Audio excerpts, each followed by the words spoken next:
YSRCP party వాళ్ళు సానుభూతి పనుల మీద దాడులు జరుగుతున్న విషయం వాస్తవమేనా అని చెప్పి వాళ్ళే క్వశ్చన్ అడిగి ఈరోజు వాళ్ళే ఈ క్వశ్చన్కి సమాధానం తీసుకోవడానికి రాలేకపోవడం అన్నది చూస్తూ ఉంటే అక్కడే వాళ్ళ తాలూకా డొల్లతనం అనేది చాలా క్లియర్గా కనిపిస్తుంది అధ్యక్ష. ఎందుకంటే అధ్యక్ష ఉత్తరాంధ్రలోని ఒక సామెత ఉంటుంది అధ్యక్ష, అది ఇక్కడ చెప్పొచ్చో చెప్పకూడదో తెలియదు కానీ తప్పైతే క్షమించండి, తప్పైతే రికార్డులను తొలగించండి, తప్పు కాకపోతే మాత్రం ఉంచండి అధ్యక్ష. మొగుడిని కొట్టి మొగసాలు ఎక్కిందట ఇలా మాట్లాడతారు అధ్యక్ష ఉత్తరాంధ్రలోని కూడా. ఎందుకంటే కొట్టేసి ఎక్కడ దాక్కుంటారనమాట. వీళ్ళ పరిస్థితి ఎలా ఉందంటే అధికారం కోల్పోయి 11 సీట్లకే పరిమితం అయినప్పటికీ కూడా తిరిగి వచ్చి టీడీపీ కార్యకర్తల మీదే దౌర్జన్యాలు చేసి టీడీపీ కార్యకర్తలని చంపి మళ్ళా పైగా వాళ్ళ మీద ఏవో దాడులు జరిగిపోతున్నాయో వాళ్ళ తాలూకా వాళ్ళు ఎవరు చంపేస్తున్నారని చెప్పి ఇక్కడెక్కడా ప్లేస్ లేనట్టుగా ధర్నా చేయడానికి ఢిల్లీ నడివీధుల్లోకి వెళ్ళి కూర్చొని మేము ధర్నా చేస్తామన్నా 11 మందితో వెళ్ళి కూర్చొని ధర్నా చేయడం అన్నది చూస్తూ ఉంటే చాలా విడ్డూరంగా అనిపిస్తుంది అధ్యక్ష. ఎందుకంటే ఈ మాట చెప్తున్నాను అధ్యక్ష, లాస్ట్ 5 సంవత్సరాలు అంటే మొన్న గవర్నమెంట్ వచ్చింది అతను టీడీపీ ఎన్డీఏ కూటమి వచ్చిన తర్వాత నుంచి ఈ రోజు వరకు పొలిటికల్ హత్యల్లో ఒక 4 హత్యలు జరిగితే ఆ 4 హత్యల్లో ముగ్గురిని తెలుగుదేశం పార్టీ కార్యకర్తలనే చంపేసిన పరిస్థితి కూడా మనందరికీ కూడా తెలుసు అధ్యక్ష. ఈ విషయాన్ని కూడా చాలా క్లియర్గా మేమందరం కూడా ప్రెస్లో కూడా చెప్పడం జరిగింది, విత్ క్రైమ్ నెంబర్స్ నేనైతే ఇవ్వడం జరిగింది అధ్యక్ష.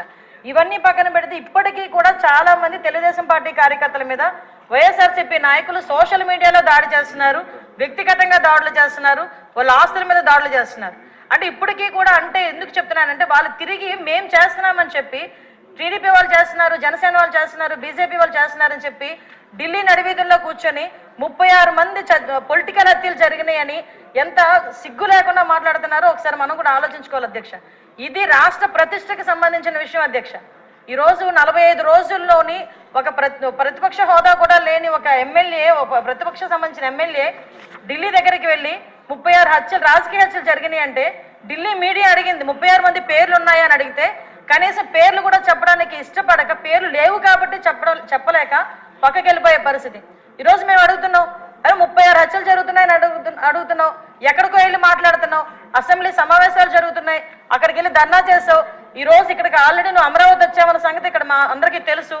ఈ రోజు వచ్చి అసెంబ్లీలో కూర్చొని ఆ 36 మంది వివరాలు ఇచ్చే దమ్ము లేదా నీకు? ఈరోజు ఆ 36 మంది వివరాలు మాకు ఇచ్చి దాని మీద ఎంక్వైరీ చేయించుకునే దమ్ము లేదా నీకు? ఈరోజు అసెంబ్లీ సాక్షిగా అడగాల్సిన వాటిని పక్కన పెట్టుకొని ఎక్కడో ఢిల్లీలోకి వెళ్ళి రాష్ట్ర ప్రతిష్టను దెబ్బతీసే విధంగా రాష్ట్రం మీద రక్తమరకలు అంటినట్టుగా వాటి అన్నిటికీ కూడా ఫోటో ఎగ్జిబిషన్ ఒకటి పెట్టి దాన్ని చాలా ఏమార్చి అక్కడ వాళ్ళని ఏదో రకంగా పెట్టుబడులు రాకుండా పరిశ్రమలు రాకుండా అడ్డుకోవడానికి ఒక కుట్రపూరితమైన వాతావరణాన్ని సృష్టించడానికి మాత్రమే చేస్తున్నాడు అధ్యక్ష. ఇతగారి తాలూకా నైజం కూడా చెప్పాలి అధ్యక్ష. అధికారంలోకి వచ్చిన తర్వాత 2024 అధికారంలోకి వచ్చింది అధ్యక్ష. ఎంత దారుణం అంటే అమరావతికి బస్సు యాత్రకి సాక్షాత్తు 14 సంవత్సరాలు ముఖ్యమంత్రి చేసిన చంద్రబాబు నాయుడు గారు బస్సు యాత్రకి వెళ్తే ఆ బస్సు మీద రాళ్ళు రువితే అధ్యక్ష అప్పుడున్న సాక్షాత్తు డీసీపీ గౌతమ్ సవాంగ్ గారు భావ స్వేచ్ఛ ప్రకటనను మాట్లాడిన సందర్భాన్ని కూడా ఈరోజు గుర్తు చేయాలి అధ్యక్ష. ఎందుకంటే ఆ రోజు శాంతి భద్రతలు ఎలా ఉన్నాయి, ఈ రోజు శాంతి భద్రతలు ఎలా ఉన్నాయి కంపేర్ చేయడానికి మీరు నాకు 5 నిమిషాలు టైం ఇవ్వాలి. ఎందుకంటే ఇది రాష్ట్ర ప్రతిష్టకు సంబంధించిన విషయం. ఆ రోజు ఆత్మకూరులో ఒక ఊర్లోని ఒకరిని వెలివేస్తే ఒక గ్రూప్ ఆఫ్ పీపుల్ని వెలివేస్తే వాళ్ళ దగ్గరికి వెళ్ళడానికి వెళ్తే సాక్షాత్తు ముఖ్యమంత్రి 14 సంవత్సరాలు ముఖ్యమంత్రి చేసిన వ్యక్తి ఇంటి దగ్గరికి వెళ్ళి ఆ గేట్లకి తాడులు కట్టారు అధ్యక్ష. తాడులు కట్టడమే కాదు అధ్యక్ష, ఎల్జీ పాలిమర్స్ లో గ్యాస్ లీక్ అయితే వైజాగ్ వెళ్తే చంద్రబాబు నాయుడు గారిని వైజాగ్ ఎయిర్పోర్ట్ లోనే ఆపి ఎయిర్పోర్ట్ లో లిటరల్లీ చెప్పాలంటే దాడి చేశారు. ఆ విషయంలో మొన్న నన్ను విష్ణుకుమార్ రాజు గారు కూడా క్వశ్చన్ చేశారు అధ్యక్ష, హోంమంత్రి ఏం చేస్తున్నారు అని. గుడ్లు ఇసరడానికి, అతని మీద టమోటాలు ఇసరడానికి, ఆఖరికి అక్కడి నుంచి కనీసం బయటికి రానివ్వకుండా కూడా చేసిన పరిస్థితి కూడా కనిపించింది అధ్యక్ష. వీళ్ళు ఈ రోజు శాంతి భద్రతల గురించి మాట్లాడుతున్నారు అధ్యక్ష. ఇదే పవన్ కళ్యాణ్ గారు ఆ రోజు మన అమరావతి రైతుల గురించి అక్కడికి పాదయాత్ర కింద వెళ్తే ముళ్ళ కంచెలు అడ్డుగా వేశారు అధ్యక్ష. ముళ్ళ కంచెలు దాటుకొని పక్కకు తీసుకొని వెళ్ళిన పరిస్థితి. వైజాగ్ వెళ్తే వైజాగ్ రానివ్వకుండా నగర బహిష్కరణ చేశారు. యువగలం పాదయాత్ర నేను మచ్చుకు చెప్తున్నాను అధ్యక్ష, ఇవి చాలా మచ్చుకు చెప్తున్నా. యువగలం పాదయాత్రలో లోకేష్ బాబు గారు పాదయాత్ర చేస్తా ఉంటే కనీసం స్టూల్ ఎక్కి నుంచోడానికి కూడా పర్మిషన్ ఇవ్వలే. అంటే వీళ్ళ తాలూకా దౌర్జన్యాలు ఏ రకంగా ఉన్నాయి? ఎవరిని వదిలేశారు అధ్యక్ష? మీడియాను వదిలేశారా, లేదా జడ్జెస్ వదిలేశారా, పారిశ్రామికవేత్తను వదిలేశారా, తెలుగుదేశం పార్టీ కార్యకర్తలు వదిలేశారా, సామాన్య ప్రజలను వదిలేశారా? ఎవరిని వదిలేశారు అధ్యక్ష? అధ్యక్ష నాకు ఒక్క 2 నిమిషాలు విషయం. ఎందుకంటే అధ్యక్ష వీళ్ళు ఈ రోజు 1 మినిట్ 12 గంటలకి మన గౌరవ ముఖ్యమంత్రి గారు శాంతి భద్రతల మీద వైట్ పేపర్ రిలీజ్ చేస్తున్నారు. అంచేత వారు అన్ని వివరాలు చెప్తారు, మీరు క్లుప్తంగా చెప్పండి. అంటే గుర్తు చేస్తున్నారు అధ్యక్ష, ఎందుకంటే ఈ విషయం ఏంటంటే వీళ్ళు మన నోటికి మరుపు ఎక్కువలా ఉంది అధ్యక్ష. మాట్లాడితే ఏ రోజు ఆ రోజే మాట్లాడుతుంటాడు జగన్మోహన్ రెడ్డి. అందుకే ఈ నెల రోజులు ఏం జరిగిందన్నది ఆలోచించుకుంటున్నాడు కానీ ఏం జరుగుతుందని ఊహించేసుకుంటున్నాడు తప్పించి 5 సంవత్సరాలు ఏం జరిగిందన్నది మర్చిపోయినట్టున్నాడు, చిప్లోంచి పోయింది. ఒకటి అధ్యక్ష, ఈ రోజు నేను ఎందుకు చెప్తున్నానంటే అధ్యక్ష, ఇన్ని చెప్పి నేను ఒకటే డిమాండ్ చేస్తున్నాను అధ్యక్ష, ఎక్కువ టైం కూడా తీసుకోను నేను.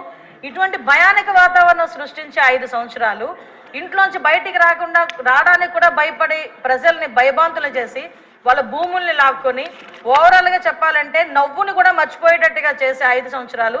ఈ రోజు ఈ 45 రోజుల్లో ఏదో ఉపద్రవం వచ్చేస్తుంది, రాష్ట్రపతి పాలన పెట్టేయండి అని చెప్పి తప్పుడు సమాచారాన్ని గవర్నర్ గారికి అదేవిధంగా ప్రధానమంత్రి గారికి రాష్ట్రపతి గారికి ఇవ్వడానికి తప్పుడు సమాచారంతో జంతర్ మంతర్ దగ్గర ధర్నా చేసేదంటే ఒకసారి నేను ఇక్కడ డిమాండ్ చేస్తున్నాను అధ్యక్ష. ఇందాక పయోల్ కేశవ్ గారు కూడా రిక్వెస్ట్ చేశారు, నేను రెడీగా ఉన్నా, హోంమంత్రి రెడీగా ఉన్నా చర్చించడానికి, మీరు రండి అని. నేను ఇన్వైట్ చేస్తున్నా మళ్ళా పులివెందుల ఎమ్మెల్యే గారిని, రెండు ఒకసారి మీరు ఎమ్మెల్యే కదా, అసెంబ్లీ సమావేశాలు జరుగుతున్నాయి కదా, 36 హత్యలు అని చెప్పారు కదా, ఒక హోంశాఖ మంత్రిగా నేను రిక్వెస్ట్ చేస్తున్నా, మిమ్మల్ని రెండు ఒకసారి చర్చించుకుందాం. 36 మంది పేర్లు ఎవరైతే ఇవ్వండి, ఆ పేర్లు డీటెయిల్స్ ఇవ్వండి. ఆ డీటెయిల్స్ ఇస్తే నేను వాళ్ళ డిపార్ట్మెంట్ వాళ్ళకి పంపించుకొని వాళ్ళ మీద యాక్షన్ తీసుకుంటాం, ఫర్దర్గా జరగకుండా చూసుకునే కార్యాచరణ చేస్తాం. అలాగని తప్పుడు సమాచారం ఇచ్చినట్టు దానికి తేలితే మేము ఏ చర్యలు తీసుకున్నా కూడా మీరు కూడా యాక్సెప్ట్ చేయాలి. దానికి యాక్సెప్ట్ చేసే ఉద్దేశం ఉంటే డెఫినెట్గా మీరు మాకు చెప్పండి. అంటే ఈ రాష్ట్ర ప్రతిష్టను దెబ్బతినడానికి ఏదో రకంగా చంద్రబాబు నాయుడు గారి మీద, ఎన్డీఏ కూటమి మీద, పవన్ కళ్యాణ్ గారి మీద, లోకేష్ గారి మీద బురద చల్లడానికి మాట్లాడితే లోకేష్ బాబు గారి చేతిలో రెడ్ బుక్ ఉంది అంటారు.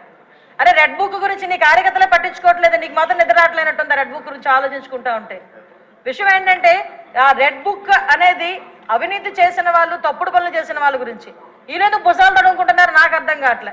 దయచేసి ఒకటే చెప్తున్నాను అధ్యక్ష, ఇటువంటి చవకబారు ఆరోపణలు గవర్నమెంట్ మీద చేసి చవకబారు ప్రశ్నలు వేసి రాష్ట్ర ప్రతిష్టను దెబ్బతీయకుండా ఉండే పరిస్థితి పులివెందుల ఎమ్మెల్యేకి రావాలని మనస్ఫూర్తిగా కోరుకుంటూ సెలవు తీసుకుంటాను అధ్యక్ష.